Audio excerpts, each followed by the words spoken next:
Annie, you have been involved in Woodford Festival since its beginnings. Could you possibly give me a little bit of background about how you got involved, how you became the organiser for the Woodford Festival? All right, well, the first festival was in 2008, and it all started with the then councillor Richard Hoskins. He's retired now, but he came to my husband Ron and me to ask if we wanted to organise a festival in Woodford, because Ron and I at that time organised a festival in Leytonstone, and he said, well, you don't live in Leytonstone and we don't have a festival, why don't you do something here? So we said, yeah, okay, we'll do that. And we put a little advert in the local paper and asked for some input from local groups and clubs. We set a meeting at the Redbridge Drama Centre, I think it was, and went there and hoped that some people would turn up for this meeting.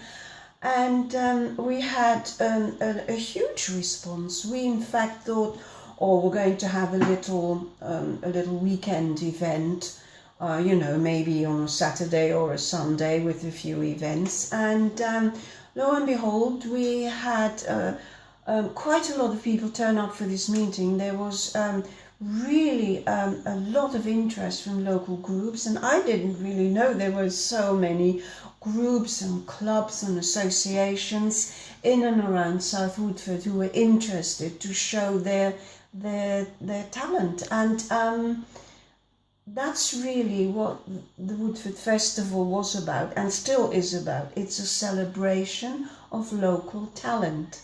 So 2008 was our first festival, and it's grown from a weekend of events to a 9-day festival. The last festival which I organised was in 2014, and we had 118 events over 9 days, held in 30 different venues. So it's really grown, and it's great. What were some of the events that you had? Well, we had anything and everything. It covered an arts and crafts fair, which had local handmade work, craft demonstrations. We had ladies from the local flower arranging clubs come and do flower arranging. We had all sorts of things happening in this arts and crafts fair. We have jazz. We have an arts trail with local artists showing their art in their houses, and they're opening their houses for people come and have a look. We have a cider pressing, an apple pressing cider festival with local people who have a sort of cider pressing thing in their garage, and they invite people for a tasting. We have an open garden where a beautiful garden is open to the public. That happened last time, and we had more than 1,000 people turn up on one day. The first day wasn't very good, the weather gods weren't with us, but the second day was a total success, and 1,000 people turn up. We have concerts by local local groups. We have a pet service, which is one of my favorites, in one of the local churches, where the vicar has a pet service for well-behaved pets and their owners, and he gives it totally towards pets. We all have to sing hymns. One of them is All Things Bright and Beautiful, and all the pets create havoc in the church, but so some of them are not that well behaved, but it's great.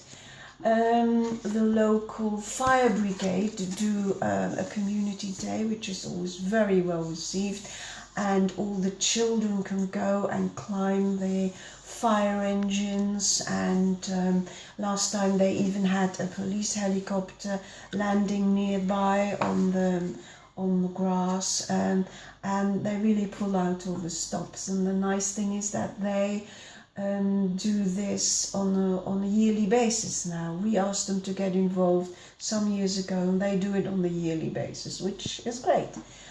So the community really gets involved there. So we really try and involve the whole community, and it's nice to see that people really like to get involved, because we start on this, obviously. We start on this a long time before the actual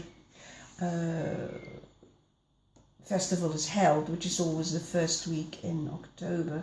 We start raising money in about January, and around February we get emails sent to us saying, oh, when is the next festival? We would like to get involved. So there is a feeling that people like this festival and like to get involved. So that's good. But to fund a festival like this would cost quite a lot of money. Yes. And how do you raise that money? And, do people have to pay to be part of the festival, or can they be part of the festival free? We try and make most of the events very low cost or free. And to run a good festival, we obviously need some money. We budget about £10,000, £12,000, which isn't really a lot if you think that it's a 9-day festival covering more than 100 events. A lot of the money goes on print, or used to go on printed programs and marketing. Marketing is always an important part of a festival, or any event. And you have a background in marketing, don't you? I do. I have a professional background in marketing. I used to be a marketing manager in a bank in the city. I used to organise all their events. And then I also organised, as I said before, the Leytonstone Festival together with my husband. So yes, I have quite a few years' experience in that. So how easy is it to raise the money for these events?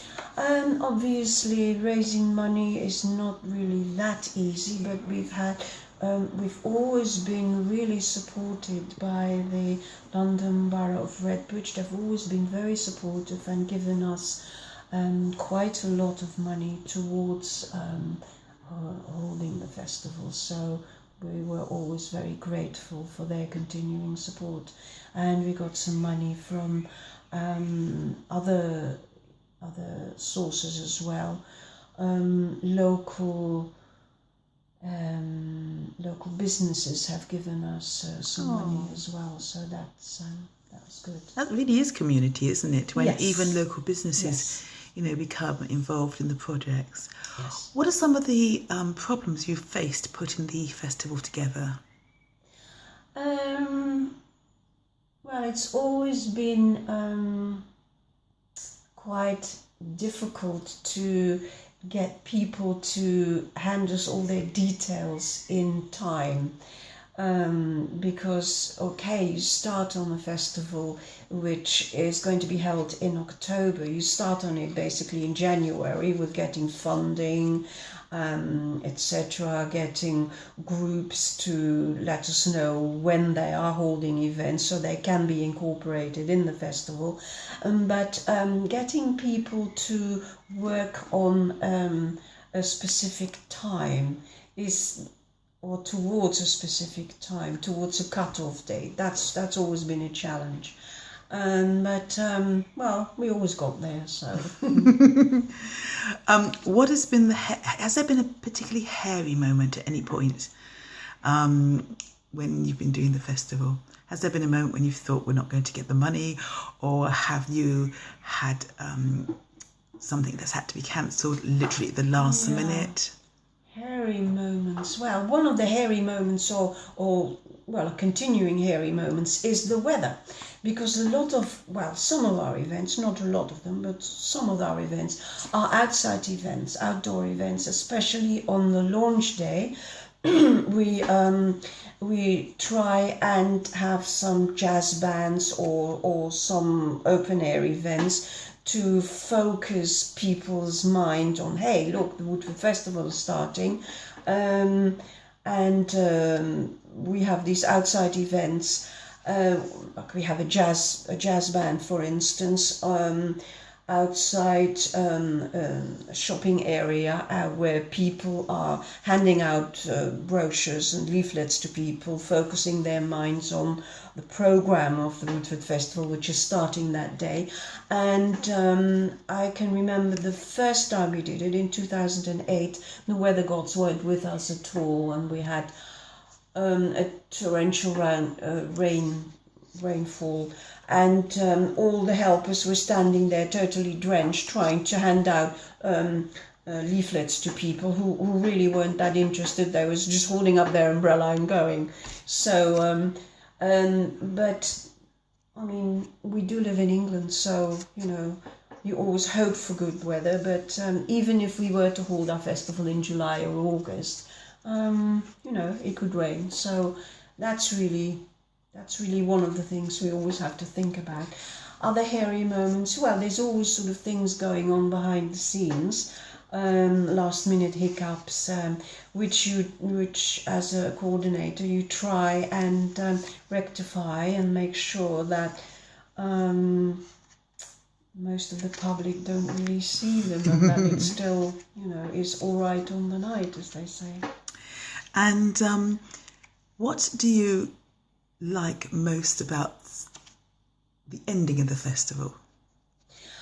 The ending of the festival up till now has always been great. The last day is really when it all comes together for me, because you get a lot of comments from people then saying, oh, I've really enjoyed this and I've enjoyed that, and I didn't know there was so much going on in Woodford and South Woodford.